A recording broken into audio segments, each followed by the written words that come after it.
Hello friends. अभी हमारा topic चल रहा है इनर चाइल्ड इश्यूज का। इस चैप्टर में भी हम आपके लिए एक और केस स्टडी लेके आए हैं। अब इस केस स्टडी में पेशेंट है एक 55 एज की एक लेडीज है। वो लेडीज की कंप्लेंट थी कि हर 5 साल में मैं 0 पे आ जाती। मतलब कैरियर में वो बहुत कुछ करती और जब भी वो टॉप पे पहुंचने के आसपास रहती, जब मैं 0 पे आ जाती हूँ, ऐसा उनका कहना था। तो मतलब उनका भी वैसे ही पैटर्न चल रहा था कि हर 5 साल में वो 0 हो जा रहे थे। फिर उनका भी इनर चाइल्ड इशू किया, एज रिग्रेशन के थ्रू इनर चाइल्ड किया। अब इनर चाइल्ड जब हम कर रहे थे तो उसमें इवेंट हमको मिला। इवेंट ये था कि जब वो 20 के आसपास की एज में रहे होंगे, उसके आसपास के एज, तो पहले वो एक इवेंट था कि वो एक अपने रूम घर में बैठे हुए थे। फिर उनके फादर आए। फादर को कुछ फोन आया, फोन पर उन्होंने बात की। फिर उनको सडनली कहा कि आपकी मैरिज फिक्स कर दी है मैंने, आपका रिश्ता तय हो गया है। अब वो मेंटली प्रिपेयर नहीं थी, तो ये इवेंट उनको मतलब बहुत हर्ट कर गया। उनकी फीलिंग्स बहुत हर्ट हो गई। फिर उनको बहुत गुस्सा भी आया। बेसिकली वो यूपीएससी की तैयारी कर रहे थे। 4-5 साल से वो यूपीएससी की तैयारी कर रहे थे। अब सडनली फादर ने ऐसा बोला कि आपकी शादी फिक्स हो गई है, तो वो इस बात को एक्सेप्ट नहीं कर पाए। तो ये उनके लिए थोड़ा सा अनएक्सपेक्टेड हो गया।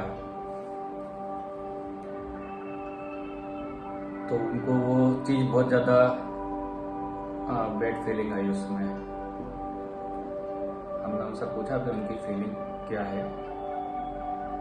जब सेशन चला था उनसे फीलिंग भी पूछी, तो उन्होंने बताया कि मेरे को ऐसा लग रहा है कि जैसे मैं उड़ने वाली हूँ और किसी ने मेरे पाँव कट कर दिए हो। ये उनकी इंटरनल फीलिंग थी। तो उनकी जो फीलिंग थी कि बस मैं उड़ने वाली हूँ, उड़ने की तैयारी में हूँ और मैं किसी ने मेरे पाँव कट कर दिया और मैं जमीन में गिर गई हूँ। तो ये एक उनका पैटर्न बन गया। वहां से इनका ये पैटर्न बन गया। हालांकि उनकी शादी हुई, शादी के बाद सब कुछ अच्छा था। मतलब शादी बहुत लंबा समय हो गया, शादी में तो कभी कोई इशू ही नहीं रहा। लेकिन क्योंकि ये इवेंट को उन्होंने बहुत ज्यादा नेगेटिवली ले लिया था, तो उनकी एक नेगेटिव प्रोग्रामिंग बन गई।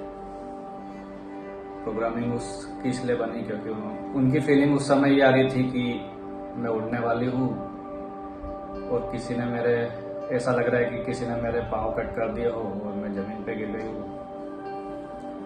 तो उस समय उनको ये फीलिंग बहुत डीप रूटेड हो गई थी।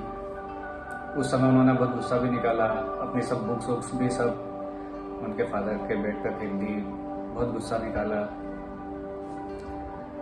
फिर बाद में उनकी मैरिज हो गई।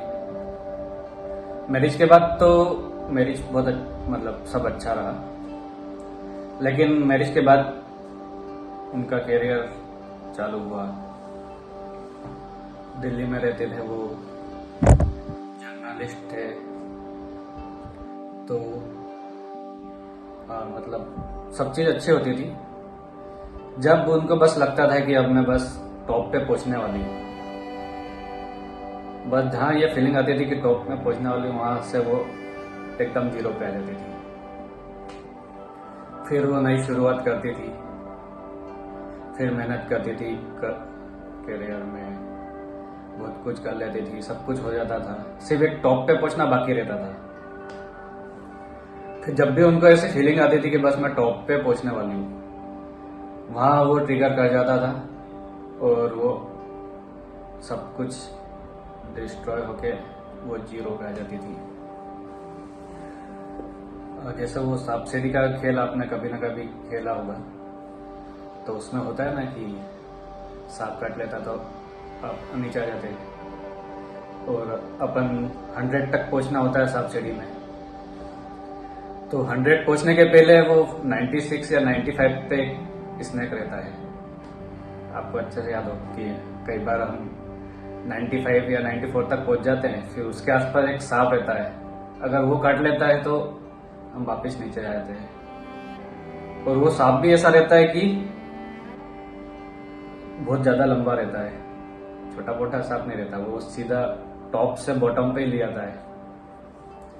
तो जस्ट सेम वैसे ही उनकी रियल लाइफ में हो रहा था कि वो बहुत कुछ मेहनत करती, 5 साल वो सब चीज सेट भी हो जाती, वो बहुत कुछ मतलब सिर्फ टॉप पे ही पहुंचना बाकी रहता था। 95 तक आ जाती, लास्ट का जब टॉप पे पहुंचना रहता, जब वो जीरो पे आ जाती। तो उनकी लाइफ में यही चला बार बार, हर 5 साल में वो जीरो पे आ जाती थी। फिर वो हिप्नोथेरेपी में ट्रीटमेंट लेने आए, फिर उनका ये इनर चाइल्ड इशू किया तो उसका वो सही हो गया। पॉइंट ये है कि एक इतनी छोटी सी चीज, एक शादी को उन्होंने इतनी बड़ी चीज बना ली कि बात तो ऐसा छोटी थी, ऐसा कुछ था नहीं। इवन शादी सक्सेसफुल भी रही बाद में, लेकिन उसको बनाया उन्होंने इतना बड़ा बना लिया कि वो उनकी जब वो 55 तक की एज तक वो पैटर्न उनका चला, मतलब वो 30-35 साल तक उनका यही पैटर्न चला कि हर 5 साल में वो जीरो पे आ जाती थी। जब उनका सेशन हो रहा था, उनसे बातचीत हो रही थी, जब उनसे पूछा गया कि अभी आप क्या कर रहे हैं, तो उन्होंने बताया अभी तो मैं 4-5 महीने से घर बैठी हूँ और अभी मैं जीरो हूँ। ये बहुत अच्छी थी लेडीज, मतलब सक्सेसफुल भी थी। उनकी तो खुद की मैगजीन चलती थी, वो मैगजीन भी चलना बंद हो गई क्योंकि उनके लाइफ में यही होता रहा कि हर 5 साल में जीरो पे आ जाते थे, फिर नई शुरुआत करते थे, फिर बाद में वापिस जीरो आ जाते थे। तो इनर चाइल्ड इश्यूज ऐसे होते कि कई बार बात छोटी सी होती है, लेकिन उसके इम्पैक्ट लाइफ लॉन्ग चलते रहते हैं। उनकी लाइफ में यही रिपीट होता रहता था कि हर 5 साल में जीरो पे आ जाती थी, सांप सीढ़ी की तरह। 100 पे पहुंचने के पहले बस कोई सांप काट लेता है और वो बॉटम पे। तो फ्रेंड्स, छोटी छोटी बातों को भी हमारा सबकॉन्शियस माइंड प्रोग्रामिंग बना सकता है। तो ये पैटर्न्स ट्रीट करना बहुत जरूरी होते हैं। आई होप आपको ये इनर चाइल्ड इशू के चैप्टर समझ में आ रहे होंगे। आपके नॉलेज में कोई किसी को जरूरत हो तो आप इनको शेयर जरूर करें, किसी की लाइफ सुधर सकती है।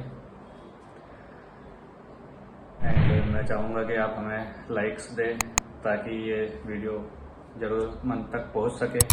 आपके शेयर्स से हमारे वीडियो आगे तक जाएंगे, इसलिए आपके लाइक्स हमारे लिए बहुत इम्पोर्टेंट है। तो मिलते हैं फिर नए चैप्टर में। Thank you.